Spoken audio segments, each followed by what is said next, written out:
बच्चों phase and phasor diagram physics के अंदर alternating current atom and wave के अंदर न्यूमेरिकल सोल्व करने में बड़ा हेल्पफुल रहता है। तो आज हम बात करते हैं फेज और फेजर डायग्राम जो जेईई और नीट जैसे एग्जाम के लिए बड़ा इंपॉर्टेंट है। देखते हैं फेज क्या होता है। बच्चों फेज की हेल्प से हम ये बता सकते हैं कि यदि कोई भी वेव ट्रेवल कर रही है उस टाइम मीडियम का पार्टिकल किस पोजीशन पर है और किस टाइम पर किस पोजीशन पर है, हम फेज की हेल्प से ये बता सकते हैं। जैसे मैं यहां पर लिखूं साइन, यहां जो चीज लिखी होती है ना उसे बच्चों बोलते हैं फेज। साइन कोस के यहां जो चीज लिखी है बच्चों उसे बोलते हैं फेज। यानी कि फेज की हेल्प से जैसे मैं आपको बोलूं कि sine kx minus omega t, kx minus omega t, के क्या होता है ओमेगा क्या होता है ये बात की बातें हैं। x पोजीशन है, t टाइम है, मतलब इस फेज से हम किस पोजीशन के ऊपर किस पोजीशन के वाला पार्टिकल किस टाइम पर कहां है, उसका डिस्प्लेसमेंट कितना है, हम ये आसानी से बता सकते हैं। किसकी हेल्प से बच्चों? फेज की हेल्प से। अब बात है कि फेजर डायग्राम क्या है।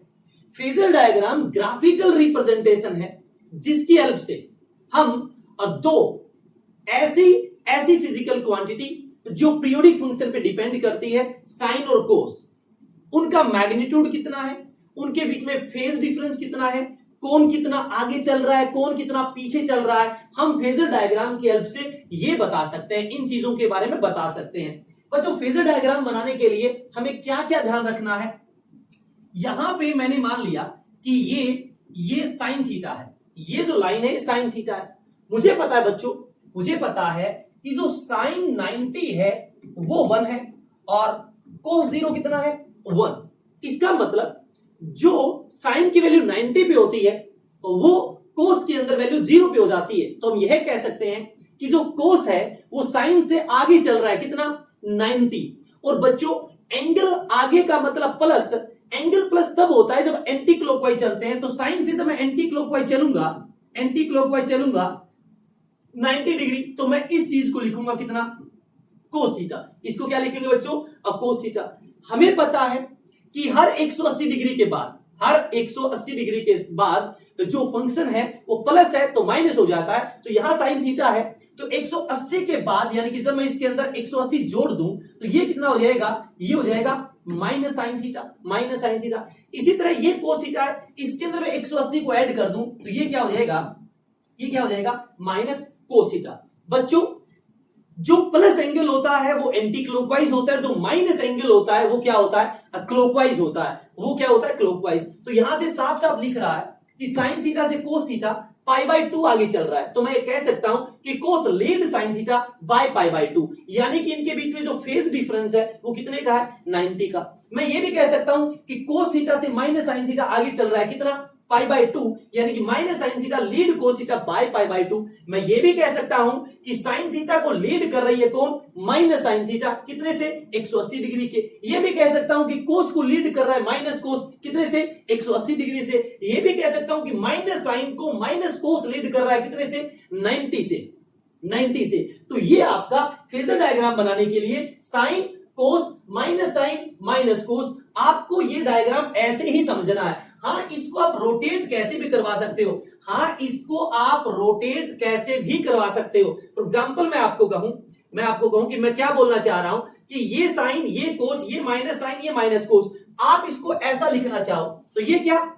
साइन, तो ये क्या है? Minus sine theta. ये क्या हो गया? Minus sine theta. ये क्या था? Cos theta. तो कोस थीटा आगे चलता है, आगे मतलब एंटी क्लॉकवाइज, तो ये क्या हो जाएगा? Cos theta. और ये क्या हो जाएगा? Minus cos theta. मतलब इस डायग्राम को आप कैसे भी घुमा सकते हो, क्लॉकवाइज एंटी क्लॉकवाइज, पर ध्यान रहे कोस साइन से 90 आगे होना चाहिए। और आगे का मतलब एंटी क्लॉकवाइज होता है, आगे का मतलब बच्चों एंटी क्लॉकवाइज होता है। आई होप आपको ये चीज समझ आ गई होगी। यदि प्लस का एंगल है तो एंटी क्लॉकवाइज लेना है, माइनस का एंगल है तो बच्चों आपको क्लॉकवाइज लेना है। जैसे मैं आपको कहूं कि ये रिप्रेजेंट करके दिखाइए साइन थीटा प्लस 30 डिग्री, इसको रिप्रेजेंट करके दिखाइए। तो ठीक है, हम यहां पे बनाएंगे।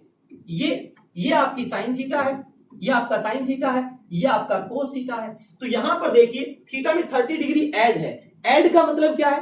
एंटी क्लॉकवाइज, तो मतलब साइन थीटा से आगे चलेंगे कितना 30 डिग्री। तो यहां पे लाइन लगा दूंगा मैं, कितना 30 डिग्री। ये जो लाइन है ना, ये है साइन थीटा प्लस 30 डिग्री की, sine theta plus 30 degree. I hope आपको ये चीज समझ आ गई होगी कि ये जो लाइन है वो साइन थीटा प्लस 30 डिग्री की है, साइन थीटा प्लस 30 डिग्री की है। मैं कहूं कि आप एक लाइन लगाकर दिखाइए, cos theta minus pi by 3 या 60 डिग्री, एक ही बात है, 60 डिग्री थीटा माइनस 60 डिग्री। अब यहां पे माइनस आया है, यहां पे माइनस आया है, तो ये कोस होता है, कोस थीटा होता है, और इसमें माइनस, माइनस का मतलब क्लॉकवाइज, तो इससे क्लॉकवाइज चलोगे कितना 60 डिग्री, कोस थीटा से क्लॉकवाइज चलोगे कितना 60 डिग्री। तो ये जो लाइन है ना, ये कोस थीटा माइनस 60 डिग्री है।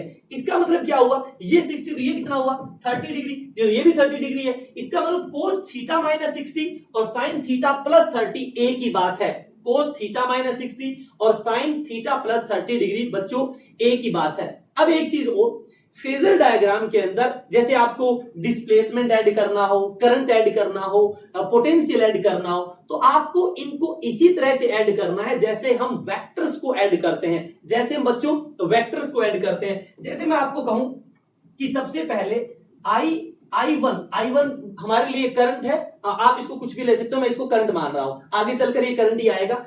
3 sine I1 is equal to 3 sine omega t है। इसी तरह I2 is equal to 4 cos omega t है। मैं कहूं कि find I is equal to I1 plus I2, आप इनको जोड़ के दिखाइए दोनों करंट को। तो सबसे पहले मैं दोनों करंट को बच्चों रिप्रेजेंट करने वाला हूं।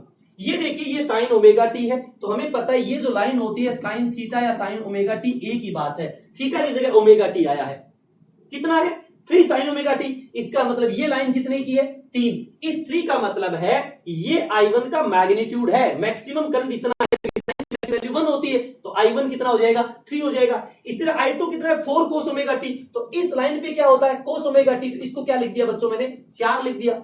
अब ये 4 है और ये 3 है। मैंने आपको बताया था कि फेजर डायग्राम में करंट हो, वोल्टेज हो, डिस्प्लेसमेंट हो, इनको जैसे वेक्टर को ऐड करते हैं वैसे ही ऐड करना है।